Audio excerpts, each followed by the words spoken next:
نحمد ونصلی علی رسول الکریم، بسم اللہ الرحمن الرحیم۔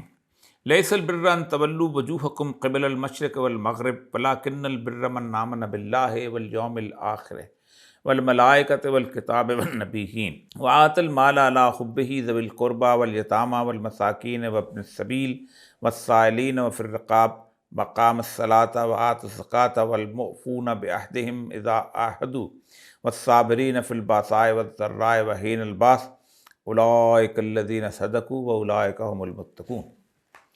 محترم خواتین و حضرات، رمضان المبارک کی فرضیت کی جو آیت ہے اس میں ایک مقصد بیان کیا گیا ہے، کتب علیکم الصیام کما کتب علی الذین من قبلکم لعلکم تتقون۔ ہم نے تم پر روزے فرض کیے جیسے ہم نے پہلی امتوں پر فرض کیے تھے تاکہ تم متقی بن جاؤ، تقوی اختیار کرو۔ اور تقوی کے اختیار میں بنیادی معاملہ یہ ہوتا ہے کہ آپ اللہ تبارک و تعالیٰ کا خوف کیسے پیدا کرتے ہیں اپنے اندر۔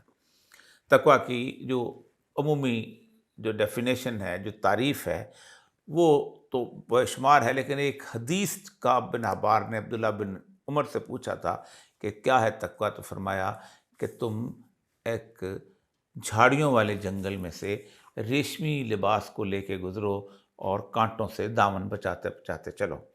تو جھاڑیوں والا جنگل جو ہے یہ بیسیکلی دنیا ہے، اور جو کانٹوں والا لباس، جو ریشمی لباس ہے، وہ انسان کی روح ہے جس کو آلودہ ہونے سے بچانا چاہیے۔ لیکن ایک بڑا لفظ ہم اکثر استعمال کرتے ہیں، یہ نیکیوں کا مہینہ آ گیا ہے، لوٹ لو نیکیاں جتنی نیکیاں لوٹنی ہیں۔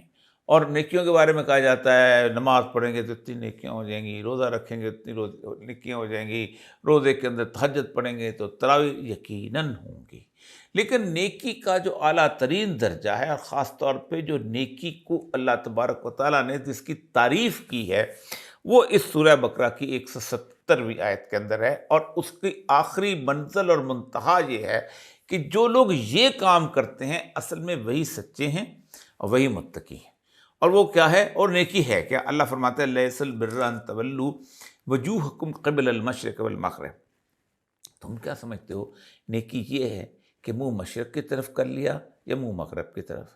یعنی ہم لوگ مغرب کی طرف نماز پڑھتے ہیں کیونکہ کعبہ ہمارے مغرب کی طرف ہے، اور جو لوگ اس طرف سے ہیں، فار ایگزامپل افریقہ کے اندر رہنے والے ہیں یا مزید جنوبی امریکہ میں رہنے والے ہیں، وہ منہ مشرق کی طرف کرتے ہیں کہ ان کا کعبہ مشرق کی طرف۔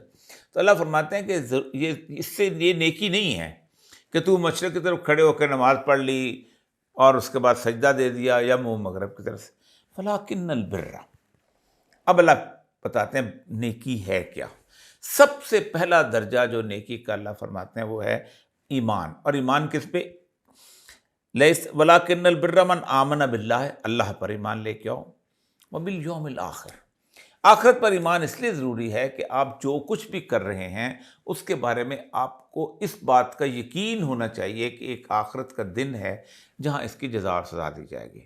اسی لیے اکثر اوقات ہر جگہ ایمان کا لفظ استعمال ہوا ہے، آخرت کے لیے کہا گیا وبالآخرۃ ہم یوقنون، آخرت کے لیے آپ کہا گیا کہ آپ کو یقین ہونا چاہیے کہ آخرت ہے۔ والملائکۃ، اور فرشتوں پہ ایمان لے کے آؤ، والکتاب، اور کتابوں میں سے ایمان لے کے آؤ، یعنی تورات پہ، انجیل پہ، زبور پہ، اور پھر قرآن پاک پہ ایمان لے کے آؤ، اور والنبیین، اور انبیاء جتنے بھی آتے رہے ہیں جو کہ حضرت آدم علیہ السلام سے لے کے سید الانبیاء صلی اللہ علیہ وآلہ وسلم تک سب پر ایمان لے۔ یہ ایمان کی ایک کیٹیگری ہے، پہلی شرط۔ یعنی ان ساری چیزوں پہ ایمان لائے بغیر آپ کا ایمان مکمل نہیں۔ ان پہ یقین، ایمان کہ یہ چیزیں حق پر ہیں، یہ موجود ہیں۔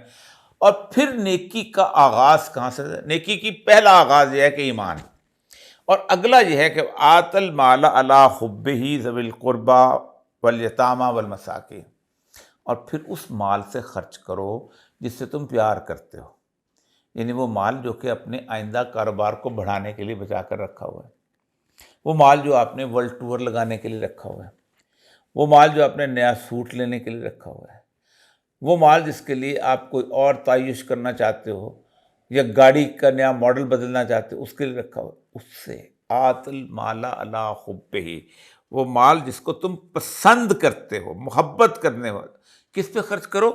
ذوی القربہ، قرابت داروں پہ۔ قرابت دار کون سے ہیں؟ قرابت دار اس عربی میں ہوتا ہے، ایک ہوتا ہے اہل بیت، بیٹے، بیٹیاں اور بیویاں، اس کے بعد اسرہ، خاندان، چچا کا بیٹا، ماموں کا بیٹا، پھر ہوتا ہے قرابت داری۔ قرابت داری میں پھر دور دراز کے رشتہ دار بھی آ جاتے ہیں، یعنی چچا کے بھائی کا بیٹا بھی چچی کے بھائی کا بیٹا بھی آ سکتا ہے، ممانی کے بھائی کا بیٹا بھی، اور بہت سے، میں ڈیفینیشن میں نہیں پڑھنا چاہتا، بہت سارے، جتنا لمبا خاندان، جتنا بڑا خاندان آپ کو وسعت دیں اتنا ہی آپ کے لیے اچھا ہے، مال خرچ کرنے کے ساتھ ان کو دو۔ یعنی اسلام جو ہے انسٹیٹیوشنل سپینڈنگ کا قائل نہیں ہے، خاندان کے ادارے کو مضبوط کرتا ہے، یتیم خانوں کا قائل نہیں ہے، بیوہ گھروں کا قائل نہیں ہے، اولڈ ایج ہوم کا قائل نہیں ہے، گھروں کو، خاندان کو مضبوط کرتا ہے۔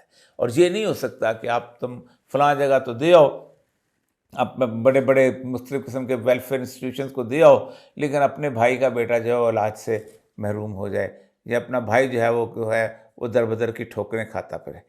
والیتامہ، پھر یتیم کے بارے میں بھی اسلام کے اس لیے ہے کہ اسلام بنیادی طور پر یتیم کی اس لیے اہمیت دیتا ہے، یہ خاندانی ادارے کے ٹوٹنے کا پہلا وکٹم ہوتا ہے۔ باپ چلا گیا ہے، دیکھنے والا کوئی نہیں، اب آپ کیا کریں گے کہ آپ اس یتیم کو لک آفٹر، یہ نہیں اٹھا کے اس کو یتیم خانے میں ڈال دیں گے۔ آپ کے محلے میں کوئی بیوہ ہو گئی ہے، اس کا ایک بچہ ہے یتیم ہے، آپ اس کی پرورش اپنے سے میں لیں گے۔ اسے نہیں کہا گیا کہ یتیم کے سر پہ ہاتھ پھیرنے والے کے گناہ چڑھتے ہیں۔ میرے ساتھ ایسے ہوگا جیسے قیامت کے دن یوں 2 انگلیاں ہوتی ہیں، ایسے قیامت کے، کسی اور کے لیے نہیں کہا، ایسے 2 انگلیاں ہوں۔ آپ اندازہ کریں کہ یتیم بنیادی طور پر، ماموں کا اگر بھانجا یتیم ہے تو ماموں سے پوچھا جائے گا، چچا کا بھتیجا یتیم ہے تو اس سے پوچھا جائے گا۔ یہ نہیں ہوگا کہ یار 3-4 یتیموں کی پرورش کر لیتا ہوں اور میں ان کی کفالت، نہ، ڈھونڈو کس محلے میں، آپ کے محلے میں کون سے یتیم پل رہے ہیں اور اس خاندان کے ساتھ کیا ہو رہا ہے، وہ کہاں سے پیسے لے کے آئے۔ والمساکین، اور مسکین وہ ہوتے ہیں کہ جو اپنا حال زار بیان نہیں کر سکتے اپنی عزت نفس کی وجہ سے۔ رسول اکرم نے خود کو بھی کہا، انا مسکین من المساکین المدینہ، میں مدینہ کے مسکینوں میں سے مسکین ہوں۔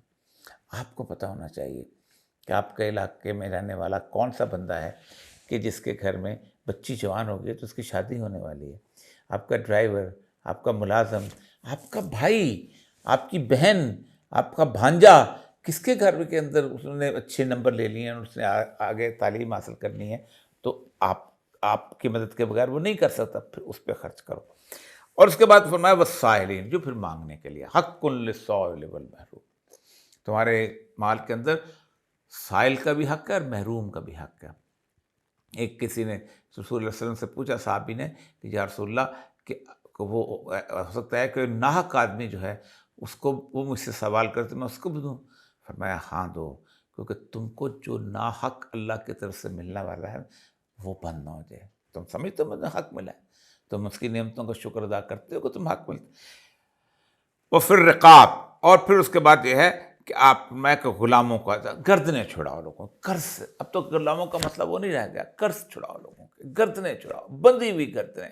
بانڈڈ لیبر کتنی گھومتی پھر رہی ہے، بھٹوں پہ کام کر رہی ہے، باقی جگہوں پہ بے شمار اس وقت جیلوں کے اندر لوگ ہیں جن کا لوگوں نے جرمانہ ادا نہیں کیا، وہیں بیٹھے ہوئے ہیں۔ اب جب یہ کام کر لو، پھر نیکی کا 7واں درجہ کیا آتا ہے؟ اقام الصلاۃ، پھر نماز پڑھو، پھر صبح بھی اٹھو، دوپہر کو بھی اٹھو، تاکہ اللہ سے کہو، اللہ میں نے تیرے کام کر لیے، تیرے سامنے حاضر ہوں، قبول فرما۔ پھر زکوٰۃ دو، وآت الزکوٰۃ، پھر آپ، کیونکہ زکوٰۃ بنیادی طور پر آپ کے مال کو پاک کرنے کے لیے ہوتی ہے۔ وَمَوْفُونَ بِعَہْدِهِمْ اِذَا عَاهَدُوا، اور جب تم عہد کر لو، یعنی آپ سوچیں کہ جب تم کسی سے عہد کر لو تو پھر اس کو پورا کرو۔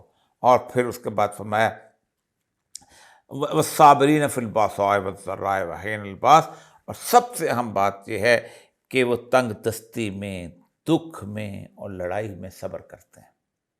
وَاصْبِرْ عَلَىٰ مَا يَقُولُونَ وَاهْجُرْهُمْ هَجْرًا جَمِيلًا وَتَوَاصَوْا بِالْحَقِّ وَتَوَاصَوْا بِالصَّبْرِ، صبر کی استقامت بہت ضروری چیز ہے۔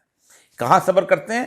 تنگ دستی میں، ٹھیک ہے، وَفِي الْبَأْسَاءِ وَالضَّرَّاءِ وَحِينَ الْبَأْسِ، لڑائی میں بھی، یعنی آپ صلی اللہ علیہ وسلم نے فرمایا کہ جو حق پر ہوتے ہوئے بھی لڑائی اور جھگڑا چھوڑ دے، میں محمد رسول اللہ صلی اللہ علیہ وسلم جنت میں اس کو سینٹر پلیس میں، یعنی شہر کے بیچوں بیچ اس کو گھر لے کے دینے کا وعدہ کرتا ہوں۔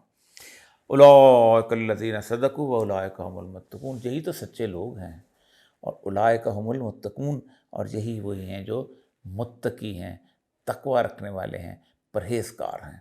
یعنی یہ کام کریں گے تو تقوی کے مقام پہ پہنچیں گے۔ اور رمضان کس کے لیے ہے؟ لعلکم تتقون، تاکہ تم تقوی اختیار کرو۔ تو یہ ہیں وہ بنیادی کام جو اگر آپ نے رمضان کا دوران کر لیے تو پھر آپ تقوی کے مقام پہ پہنچ جائیں گے، ورنہ وہ رزیز ہے کہ اللہ کو آپ کے بھوکے اور پیاسے رہنے کا کوئی فائدہ نہیں۔ وآخر دعوانا الحمد للہ رب العالمین۔